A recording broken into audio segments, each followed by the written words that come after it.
ഹരേ കൃഷ്ണ. സർവം കൃഷ്ണാർപ്പണമസ്തു. എല്ലാ ഭക്തജനങ്ങൾക്കും ശ്രീകൃഷ്ണലീല എന്ന ഈ യൂട്യൂബ് ചാനലിലേക്ക് സുസ്വാഗതം.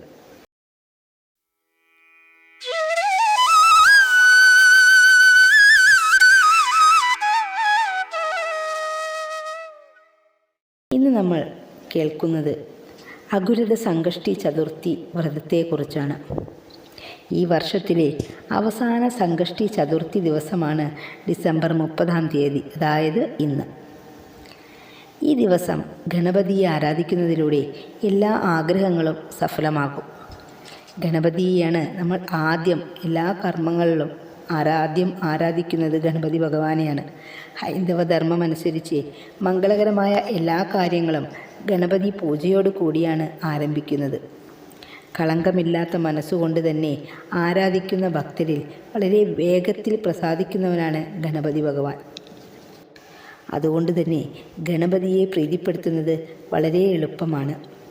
ചതുർത്ഥി തിഥി ആരംഭിക്കുന്നത് ഡിസംബർ 30 രാവിലെ 9:43 അവസാനിക്കുന്നത് 31 രാവിലെ 11:55 പ്രതിസന്ധികളെ പരാജയപ്പെടുത്തുന്ന ചതുർത്ഥി എന്ന പേരിലാണ് സംകഷ്ടി ചതുർത്ഥി അറിയപ്പെടുന്നത്. സങ്കടഹര ചതുർത്ഥി എന്ന പേരിലും ഈ ചതുർത്ഥി അറിയപ്പെടുന്നു. പൗർണമിക്ക് ശേഷം വരുന്ന കൃഷ്ണപക്ഷത്തിലെ ചതുർത്ഥിയാണ് സംകഷ്ടി ചതുർത്ഥിയായി കണക്കാക്കുന്നത്. ഈ ദിവസം ചന്ദ്രനെ കാണുന്നത് വളരെ ശുഭകരമാണ്. കുട്ടികളില്ലാത്ത ഭക്തജനങ്ങൾക്ക് ഈ ദിവസം ഭഗവാനെ മനസ്സുരുക്കി പ്രാർത്ഥിച്ച് വ്രതമനുഷ്ഠിക്കുന്നതിലൂടെ സന്താനഭാഗ്യമുണ്ടാവുമെന്നും പറയുന്നു. ജാതകവശാൽ ചന്ദ്രദോഷമുള്ളവർ ഈ ദിവസം ചന്ദ്രനെയും ആരാധിക്കുന്നത് വളരെ നല്ലതാണ്. ഗണപതി ഭഗവാനെ ആരാധിക്കുന്നതിലൂടെ വീട്ടിൽ നിന്നും നെഗറ്റിവിറ്റി നീക്കം ചെയ്യപ്പെടുകയും പോസിറ്റിവിറ്റിയുടെ പ്രഭാവം അവിടെ കാണപ്പെടുകയും ചെയ്യുന്നു. അതുകൊണ്ട് തന്നെ ഭഗവാൻ ഗണേശൻ തൻ്റെ ഭക്തർക്ക് സമ്പത്തും അറിവും ആരോഗ്യവും നൽകുകയും ആഗ്രഹങ്ങൾ നിറവേറ്റിക്കൊടുക്കുകയും ചെയ്യുന്നു എന്നാണ് വിശ്വാസം. ഈ ഒരു ദിവസം ഗണപതി ഭഗവാനെ നെയ്വിളക്ക് കൊളുത്തുകയും ഗണപതി ആരാധനയിൽ ദർഭപുല്ല് സമർപ്പിക്കുകയും ചെയ്യുന്നത് വളരെ നല്ലതാണ്.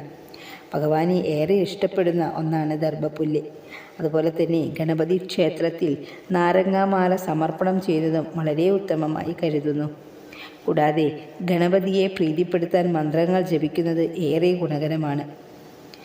ഗണേശ അഷ്ടോത്തരവും സംകഷ്ടനാശന സ്തോത്രവും ഒക്കെ ചൊല്ലുന്നത് വളരെ നല്ലതാണ്.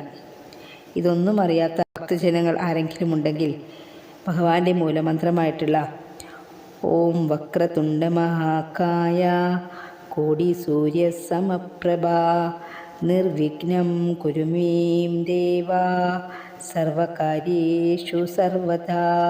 ഈ ഒരു 4 വരി മന്ത്രം ജപിക്കുന്നതും വളരെ അത്യുത്തമമായിട്ടാണ് കണക്കാക്കുന്നത്. അപ്പോൾ അതുകൊണ്ട് തന്നെ എല്ലാ ഭക്തജനങ്ങൾക്കും സംകഷ്ടി ചതുർത്ഥി വ്രതം എടുക്കാൻ ആഗ്രഹിക്കുന്ന എല്ലാവർക്കും ഭഗവാൻ അതിനെ അനുഗ്രഹിക്കട്ടെ എന്ന് ആത്മാർത്ഥമായി ആശംസിച്ചുകൊണ്ട് ഇന്നത്തെ അധ്യായം ഇവിടെ അവസാനിപ്പിക്കുകയാണ്. ഹരി ഓം.